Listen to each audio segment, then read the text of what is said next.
from.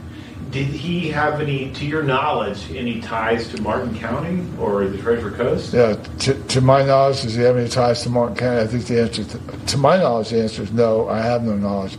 I think what we're finding out, he's not from this area, which of course raises the bigger question is, how does a guy from not here get all the way to Trump International, realize that the president, former president of the United States, is golfing and is able to get a rifle in that vicinity? I think that's the question the FBI, the Secret Service are laser focused on today. Is this guy part of a conspiracy? Is he a lone gunman? If he's a lone gunman, President Trump is that much safer because we have him.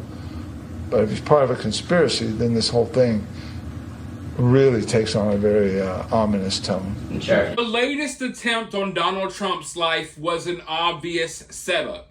It's so obvious that even CNN has been forced to call it out. This golfing trip wasn't part of Trump's official schedule. It wasn't something that they knew that he was going to do for days. It was kind of a last-minute thing, a last-minute decision. Yet somehow, some way, Ryan Wesley Routh was already waiting for Donald Trump at the golf course, waiting in the bushes for over 12 hours. And supposedly, no one had any idea that Trump was going to do this today. And I think that this very obviously shows us that there is someone close to Trump that fed this information either directly to Ryan Wesley Routh or to maybe some three-letter agency that was also involved in this hit. Because there's no way in hell that this guy just randomly guessed that Donald Trump was going to be there and waited for 12 hours for him.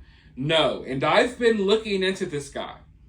And he has so many different connections. I'm going to have to make separate videos for all of this. But he has different connections to foreign countries, connections to wars that are going on currently. The rabbit hole runs so deep. The rabbit hole runs so deep, and it's almost so obvious that I'm questioning things. Like, this guy is almost just blatantly obvious, like a CIA asset. It's almost so obvious that I'm questioning things to the point like, hey, there's no way they just made it this obvious. Like, we know more about this guy than we know about Thomas Matthew Crooks. And I think that's something that people need to really think about. Why do we already know more about Ryan Wesley Routh than we know about Thomas Matthew Crooks? It's like a lot of this information just seemed really easy to obtain. Almost too easy. And this guy, he's appearing in mainstream media outlets and interviews. I've found half a dozen interviews with this guy. The Department of Homeland Security and stuff, they were well aware of this guy. They've had run-ins with this guy. It's just, there's something that I can't quite put my finger on here. But as I'm digging into this guy's life, and usually when you're digging and you're finding juicy information, you're happy. But I'm digging and I'm finding these details, and it's like I'm scratching my head because I'm like, wait, this is too easy. And folks, understand, I know some of you all here might not be aware of my other channels. I've been doing this for years. We've been digging into crazy people for years. I usually have more of a difficult time finding out information about people. This Ryan Wesley Routh guy, it's like a lot of the details were just right there for you. Almost too easy for you to obtain. And I'm just wondering if there's a reason why, you know, all of this information was so easily obtained. It's almost too easy. It makes me wonder if the powers that be want us going down this rabbit hole. But before I go any further, let's roll this clip and then I'll be right back. Where's the suspect now? I know he's behind bars, but where? Well, what we did is we turned him over to the Federal Bureau of Investigation and the Palm Beach County Sheriff's Office. So I don't know where he is right now. Okay. Did he say how did he know that Donald Trump was going to be playing golf? How did he have access to his schedule? Yeah, that's the $1 million question. We are the border county to Palm Beach. You can't get out of their county without coming through ours. But we don't have the intel from the scene there. It's hard for me to imagine how he got within rifle range of President Trump. Yeah. Now, I'll be blatantly honest with you all, like I always am. I don't think we'll ever get the full truth about this situation, but I have just a tad bit more confidence in this investigation because this situation happened in Florida. So I'm hoping that local police and local investigators may look into this case, and maybe uncover some things that we can't depend on the FBI to uncover. So I guess if there is a bright side to this story, that would be it.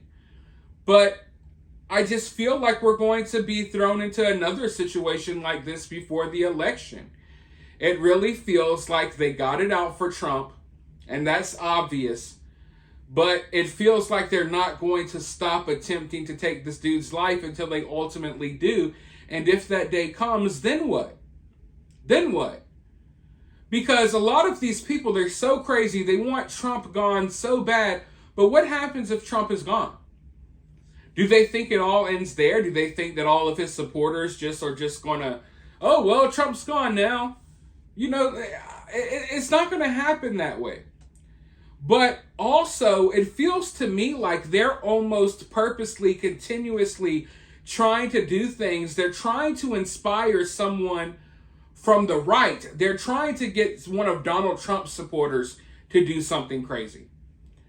That's another situation that I'm looking at. I feel like in many ways they're trying to bait Donald Trump supporters or someone who maybe voted for Donald Trump or something. They're trying to bait someone into doing something crazy against the Democratic politicians. So they could use that as their last boost going into the election. You saw what they did with January 6th. After the Summer of Love, after BLM rioted and tore down cities and what have you, and nothing happened to them, all of a sudden January 6th comes and they act like it's the end of the world. So even though they've downplayed all of these attempts on Donald Trump's life and what have you, make no mistake about it, I think what they really want is they want someone to do something stupid so they can point the fingers at Trump and say, look, he's causing people to be violent, what have you, blah, blah, blah. And then they'll use that as their final attempt to win this election against Trump. So I hope everyone out there is being very careful. And I hope everyone out there is, keeping their head on their shoulders. Don't allow these people to make you too angry or upset, because that's what's happening right now. They're literally the people who are continuously poking you, looking for a reaction. We don't need to give them that reaction at all. And I'm hoping that we don't see anything like that happen. But I wouldn't be surprised if we see a false flag, if we see some fake nonsense go down before the election, because, folks, they still got tricks up their sleeve. The next 40-something days is going to be some of the most intense days in American history. And right now, a couple of days after they tried to take Trump out again, all of a sudden now they decided it was a good time to arrest Diddy. Just a distraction. It's a distraction to distract people from the real story, which is that the Democrats tried to kill Trump again. But we'll see. We'll see how this all plays out. For now, let me know your thoughts, though, down in the comments below. While you're down there, hit that thumbs up, hit that subscribe, ring that notification bell, and if you find yourself getting too worked up by all of this, remember, it's just political cinema.